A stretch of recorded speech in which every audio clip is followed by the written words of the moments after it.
একদিকে পাকিস্তান, অন্যদিকে নেপাল, সাথে ভুটান, শ্রীলঙ্কা তো আছেই। এবার আসছে বাংলাদেশ। আর এই বাংলাদেশ এবার হাত দিতে যাচ্ছে ভারতের হৃৎপিণ্ডে। বাংলাদেশের অন্তর্বর্তী সরকার ক্ষমতায় আসার পর থেকে একের পর এক বাংলাদেশের পদক্ষেপে মোদি এখন পাগল প্রায়। অন্তর্বর্তী সরকারের প্রধান উপদেষ্টা ডক্টর মোহাম্মদ ইউনূসের একটি ছোট্ট পদক্ষেপও যেন মোদির জন্য মহাপ্রলয়। আর এ তো এক বিশাল বিমান ঘাঁটি। বাংলাদেশের উত্তরের ছোট্ট জেলা লালমনিরহাট এখন ভারতের জন্য আতঙ্ক, কারণ এখানেই গড়ে উঠতে পারে এশিয়ার দ্বিতীয় বৃহত্তম বিমান ঘাঁটি। আর এখান থেকে মাত্র 12 কিলোমিটার দূরে ভারতের সবচেয়ে স্পর্শকাতর অঞ্চল চিকেন নেক। এটি মূল ভূখণ্ড থেকে ভারতের উত্তর পূর্ব অঞ্চলের 7টি রাজ্যের একমাত্র যোগাযোগের মাধ্যম। লালমনিরহাটের এই ঘাঁটি নিয়ে ভারত এখন উদ্বিগ্ন। বিশাল এই বিমান ঘাঁটিতে থাকছে বিশাল রানওয়ে, অত্যাধুনিক radar system, compact zone, refuelling ও মেইনটেনেন্স সুবিধা। তাই এই পুরো প্রকল্পটি ভারতীয় গোয়েন্দা সংস্থাগুলোর কাছে এখন এক দুঃস্বপ্ন। শেকড় থেকে শিখরে 2018 সালে ভারত এই প্রকল্পে বাধা দিলেও এখন আর সেই দিন নেই। ডক্টর মোহাম্মদ ইউনূসের অন্তর্বর্তী সরকার একটি সরল বার্তা দিয়েছে, বাংলাদেশ আর কারো অনুমতির অপেক্ষায় নেই। তাই এই প্রকল্পের পরিকল্পনা দ্রুত এগোচ্ছে।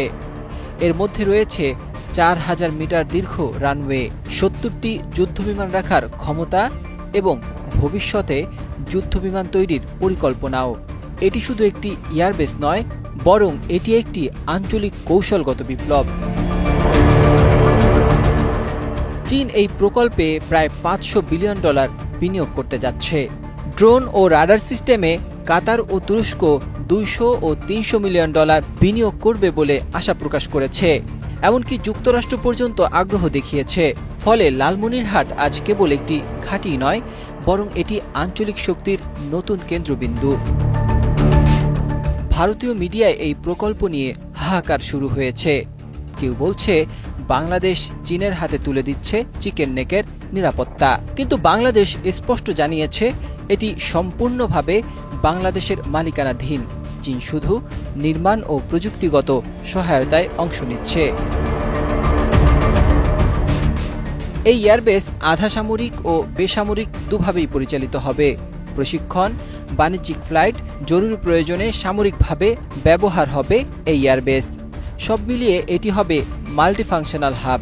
বাংলাদেশের প্রতিরক্ষা পরিকল্পনার এটাই হয়তো সবচেয়ে বড় দৃষ্টান্ত।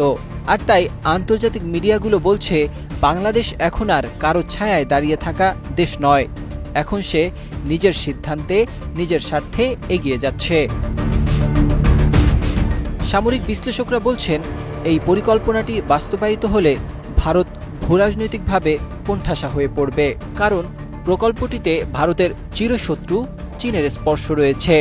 ভারত এমনিতেই দিবানিশি চিকেন স্নেক নিয়ে দুঃস্বপ্ন দেখছে।